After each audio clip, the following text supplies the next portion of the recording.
Setiap tradisi memiliki titik pendeteksian letak roh. Setiap tradisi berbeda-beda. Nah, leluhur Jawa yang disebut roh berkedudukan di relung hati, ruang kosong, di balik cakra anahata atau jantung, yang disebut rasa sejati. Itu jalan menuju.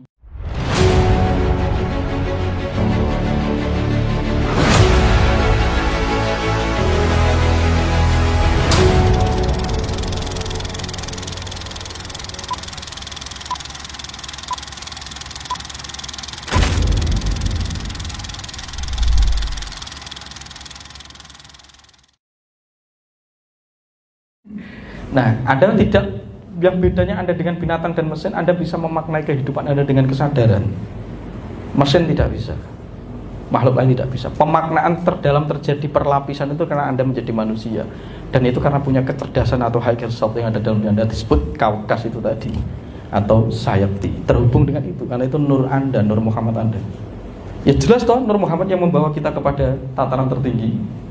Ya karena itu rohmu sendiri. Kamu bisa menghadap Tuhan semesta alam itu karena rohmu sendiri. Maka bertawasul mengikuti nur Muhammad harus melalui itu. Itu kalau jenengan Islam ya. Nanti bisa ditanyakan kepada makomnya yang lebih tinggi sesuai bidang keilmuannya. Saya tidak mau membahas itu karena saya belajar di Islam saja. Itu Anda sendiri cari nanti kalau memahami tentang makom itu.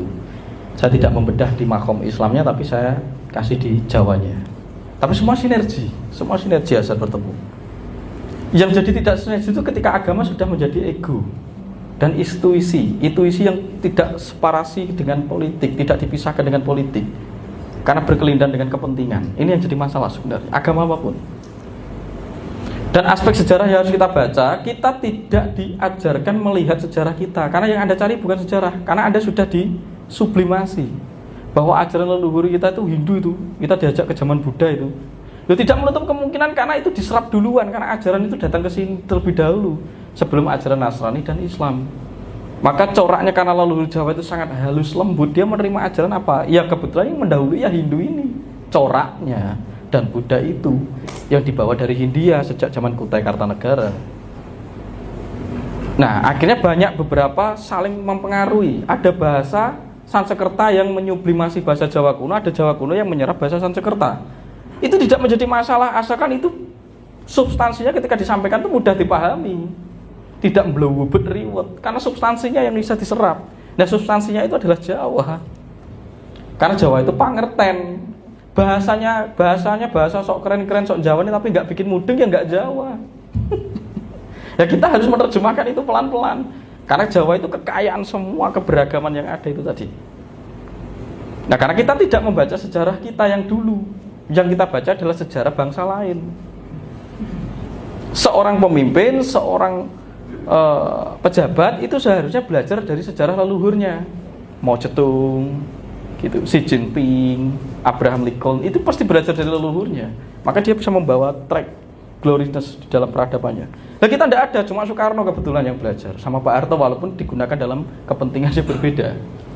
Nah, kita tidak ada tahu yang belajar dari sejarah kita. Kenapa Majapahit itu 72 tahun bisa glory gitu. Nah, kita sudah merdeka berkali-kali kok masih di sini terus. Harus ada case-case yang kita gali mulai sekarang, studi kasusnya. Nah, kita mulai belajar itu, saya mencari ke Tengger, ke guru-guru saya yang awalnya kebatinan, tapi saya mencari di Bali karena perpustakaan yang paling banyak memang di Bali. Sebagian nanti mungkin di saudara kita Sunda Wiwitan, ada di Baduy Dalam, macam-macam. Karena leluhur kita menyimpan itu pasca terjadi pelengseran. Nah, sebagian disimpan di gunung, itu dalam bentuk medan energi. Ada yang disimpan menjadi yantra atau ukiran-ukiran prasasti dan candi. Ada yang dibentuk pada rontal atau kakawin. Jadi kakawin itu menjelaskan tentang kitab suci di masa dulu. Kita punya kitabnya semua. Karena kita tidak mau membaca Negara Kertagama, tidak mau membaca Pararaton, tidak mau membaca Tantu Panggelaran, Sutasoma. Karena kita sudah anti bahwa itu Hindu. Nah, ini keterpisahan sudah terjadi. Ya tentu Anda tidak mencari frame berpikirnya sudah salah akhirnya. Makanya menurut saya kalau Anda belajar itu selalu beri jeda. Selalu beri jeda. Bahwa saya hanya profesional belajar untuk mengetahui, bedakan. Kalau soal keyakinan itu urusan pribadi. Nah, setelah kamu mempelajari hal itu terus kemudian kamu tertarik dan meyakini, nah itu beda lagi. Kalau urusan belajar terbuka saja, jangan paranoid dan skeptis, open mind. Saya memiliki keyakinan saya sendiri. Bisa jadi kan Anda belum ngerti. Ya kalau saya setuju dengan ajaran ini, kalau tidak, gitu kan. Saya hanya menyampaikan ilmunya, tapi belum tentu keyakinan saya setuju dengan ini. Nah, orang tidak bisa memisahkan antara keyakinan dan objektivitas. Maka harus objektif mulai sekarang, jangan subjektif. Kita berangkat dari keyakinan yang fanatik, salah. Urusan belajar itu objektif. Terlepas nanti kamu yakin dan tidak, beda konteks. Urusan keyakinan pribadi. Terus Anda berpikir Mas Tunjung ini orang Jawa, pasti ajarannya ilmu Jawa yang dipakai. Belum tentu, Anda kok bisa tahu dari mana?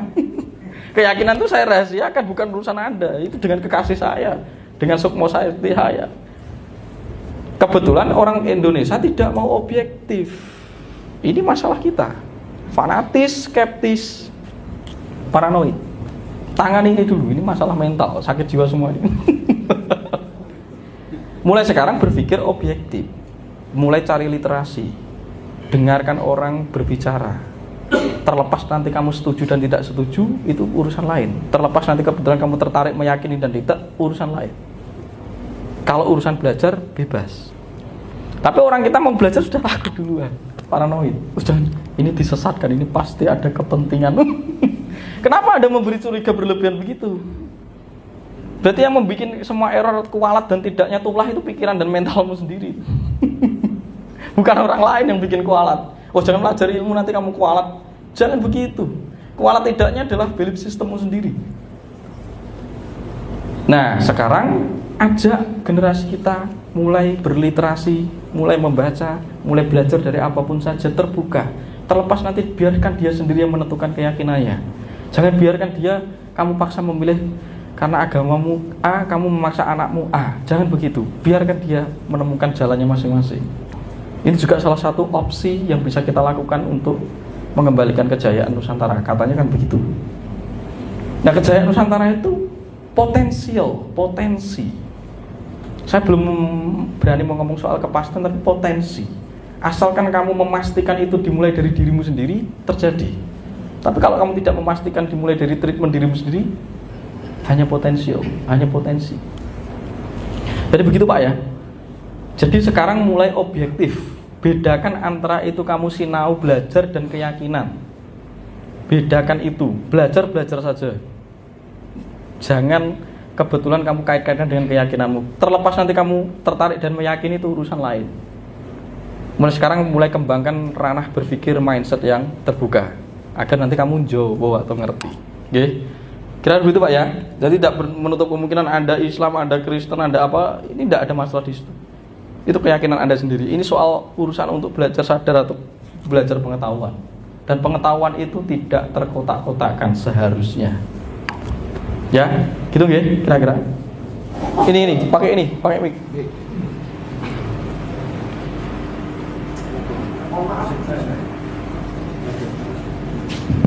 Terima kasih.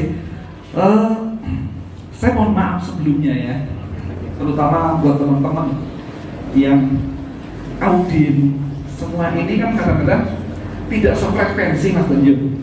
Jadi tidak sefrekuensi dalam arti pengetahuan serta daya tangkapnya ini tidak tentu sama, ya kan? Nah, kadang-kadang kalau kita mau bertanya ini pertanyaannya kita itu di level yang mana? Yang kadang-kadang kan kita enggak ini apa namanya? Yang saya khawatir nggak sama, nggak pas. Saya mungkin ingin bertanya pada tataran atau level yang dalam perjalanan hidup saya ataupun dalam perjalanan belajar. Nah, tadi saya sedikit ngobrol pada saat di coffee break atau saat ngopi bersama. Saya kepingin tahu tentang ruh. Tentang ruh.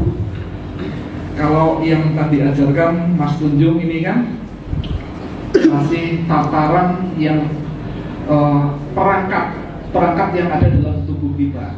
Saya kepingin lebih dalam sedikit tentang pengetahuan tentang ruh. Ya, karena saya memang dari basic yang agama Islam, kita ada sedikit diberikan pengetahuan bahwa dalam tubuh kita itu ada ruh. Nah, yang ingin saya gali atau yang saya ingin tahu, sebenarnya ruh itu posisinya di mana, terus apa perlakuan kita terhadap ruh sehingga itu bisa akan lebih selaras dalam menjalankan kehidupan antara fisik kita dengan ruh. Itu saya akan sedikit eliminir tentang masalah Tuhan.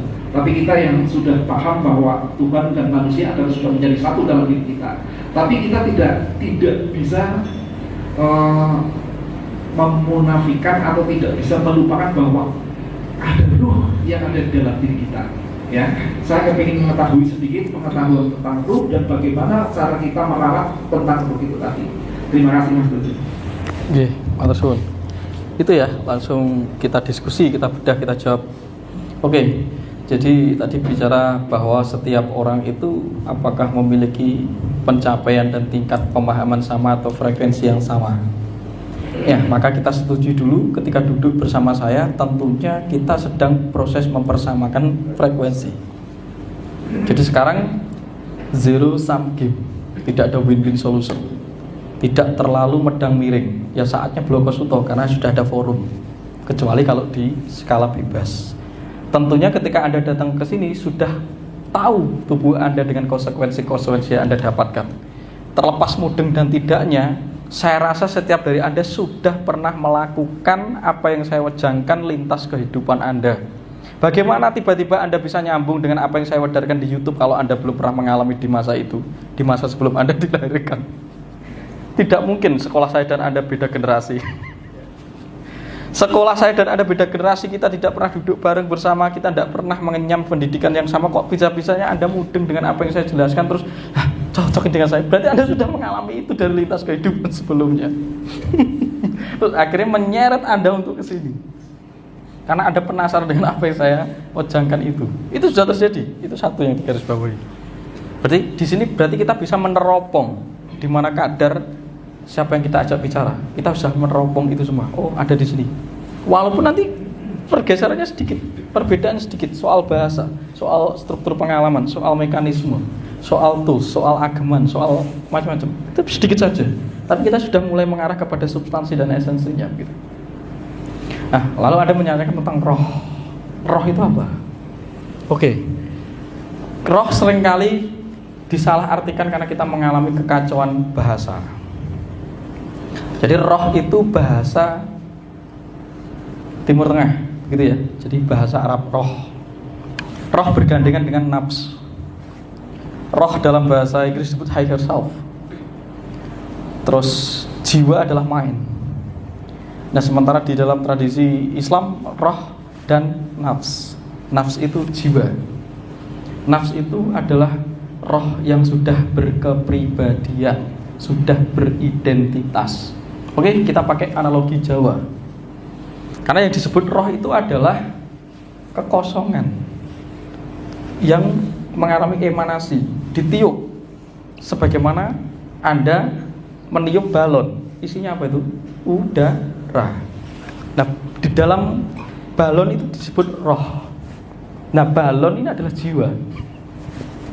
Jadi sukmo kawekas atau sukmo sayekti mempribadi menjadi sukmo sariro. Sukmo sariro. Maka fenomena kematian sebenarnya adalah kemerdekaan karena melepaskan udara dari balon. Kembali kepada transendentitas Allah Subhanahu wa taala, Tuhan semesta alam tanpa winates. Yang membuat roh ini terbatas karena beridentitas, menyosok, berderivasi. Itu roh. Itu disebut sukmo kawekas atau sukmo sayekti.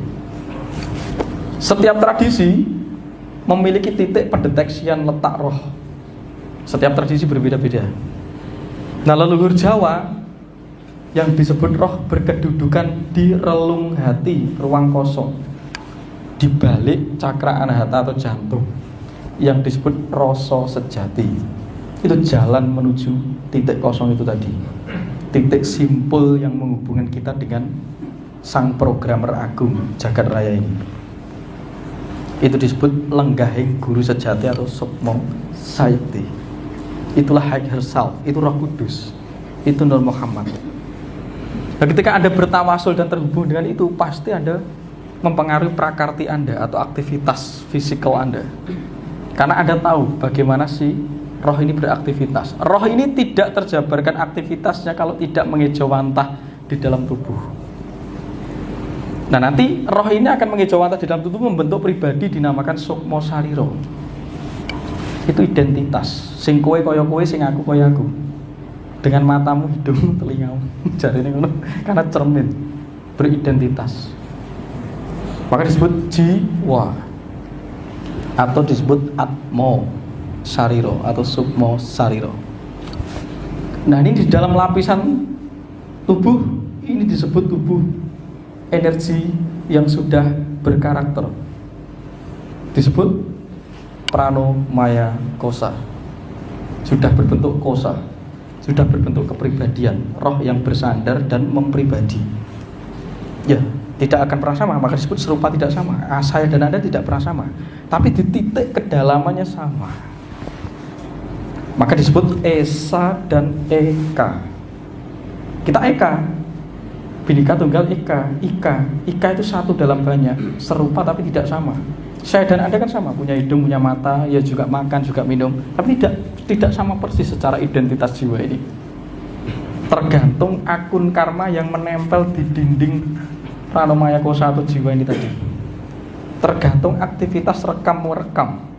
Akhirnya membentuk identitas namanya Sulo Sariro. Sulo Sariro. Ada disebut roh idafi, kepribadianmu yang sudah terkarakter dan bisa dikenali. Akhirnya membentuk pola kecenderungan. Pola kecenderungan. Seneng gendak wong. Jadi seneng berbakatnya macam-macam, mulai membentuk bakat-bakat perilaku aktivitas yang terlihat dari sifat, sudah mensifat. Dari karakter menjadi mensifat. Ketok, wah bocah perawakan ini. Itu Sulo Sariro. Karena dibentuk dari akun karma aktivitas rekam-rekamnya. Tapi nek ditembus ke dalam Esa, kita sama-sama memiliki roh ruang kosong di balik tataran ini tadi. Nah, tujuan kita menembus lapis per lapis. Itu kedudukan lagi. Jadi golek tuntunan guru zat itu yaitu.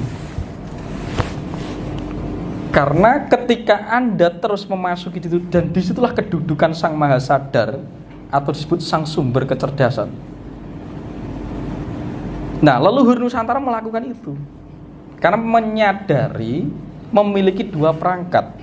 Perangkat jiwa disebut mind atau manikem, otak, dima. Perangkat roh yang menghubungkan jembatan roh disebut anahata atau rasa sejati, yang kinerjanya bergetar seperti sonar kapal. Maka aku mendengar kamu itu bergetar. Aku nih ketemu ini bergetar, aku ketemu kamu ada getaran. Itu karena terkoneksi dengan namanya rasa sejati. Nah, leluhur kita menggunakan SQ ini untuk mengembangkan mahakarya. Maka disebut Jawa, jiwa, jawi. Jawa itu rasa yang terdalam, roh. Akhirnya terintegrasi dengan jiwa, mind, dari proses rasa yang benar menjadi proses berpikir yang jernih, melahirkan mahakarya yang efisien, luar biasa, konkret, karena kita terhubung dengan Sang Sumber Kecerdasan. Nah, bedanya di situ. Maka bisa mengaktualisasikan karya-karya yang adiluhung, karya-karya yang terbukti memiliki pemaknakan dan kecerdasan tinggi. Maka wayang keris itu intangible, karena itu filosofi yang diambil dari rasa sejati, keterhubungan. Agar hidupnya selaras dengan karyanya, dengan alamnya, karena dia tidak terpisah. Tapi kalau kita hanya menggunakan kualitas berpikir ini yang ngaco. Karena pikiran ini terbatas, dibatasi oleh aktivitas panca indera atau desendria atau 10 indera tadi, tapi minimal panca indera itu membatasi ruang berpikir kita. Akhirnya kita selalu membelah di dalam aktivitas namanya dualitas ruang waktu. Anda berada di dalam ilusi baik buruk. Padahal ketika Anda amati, baik itu biasanya sesuai kepentingan egomu. Kalau kamu anggap buruk, berarti tidak sesuai dengan kepentingan egomu. Berarti baik buruk itu persetujuan suatu kelompok dan individu. Tapi kebenaran tidak melekat kepada duanya itu. Maka tan ono dharma mangruwa, karena kebenaran itu absolut. Maka orang Jawa menerjemahkan kebenaran sebagai tanggap ping sasmito ngempan papan, tanggap dengan situasi kondisi. Bukan aspek baik dan buruk. Ketika kamu berbuat baik dan kamu merasa bangga dengan kebaikanmu dan kamu mentarget berbuat baik agar mendapatkan pride dan harga diri, reinkarnasi, karena itu karma. Kamu akan ketarik dengan nafsu baik, yaitu nafsu mutmainah itu. Akhirnya kemersik, merasa sok suci dewi. Padahal dirimu gembel setiap hari. Nah ini roh ya, itu total roh, mekanismenya begitu. Nah kita selalu menggunakan laku-laku tertentu untuk terhubung dengan yang namanya roh, dengan namanya higher self. Makanya manten pucuk ikrono, karena terhubung melalui panggondo, pembau. Dengan hambekan kita terhubung dengan titik ruang kosong itu tadi. Nah dari situ lahirlah namanya sumber kecerdasan. Ketika sumber kecerdasan mengejawantah ke seluruh tubuh akan menjadi sumber penciptaan. Nah kita adalah daya kreativitas, kita adalah partisipan aktif, bukan partisipan pasif yang menjadi korban ego Tuhan. Kan begitu yang didesain kepada Anda. Akhirnya ini sudah takdir Tuhan. Padahal kamu tuh aktif, tapi kamu menjadi pasif, hanya huruf manut Tuhan. Terus kamu nggak bisa menjelaskan kok dia enak, aku tidak enak. Lah ini mulai dicari, kenapa kok begitu? Ya tanah takdir dewi-dewi wong urip itu kan nggak bisa menjelaskan ini. Karena kamu dibentuk oleh keyakinanmu sendiri. Apa yang kamu yakin itu akan membentuk takdirmu sendiri. Maka kembangkan pola berpikir, kesadarannya semakin luas, keyakinannya mengembang, maka takdirmu pengembang. Karena kamu punya free will. Nah free willmu dibatasi oleh keyakinan fanatikmu tadi. Ya jadi ruang lingkup memilihmu ya itu aja. Tapi kalau kamu mengembangkan kesadaran dan wawasan berpikir yang lebih luas, pilihanmu semakin luas untuk mengarsiteki kehidupanmu sendiri. Gitu kira-kira.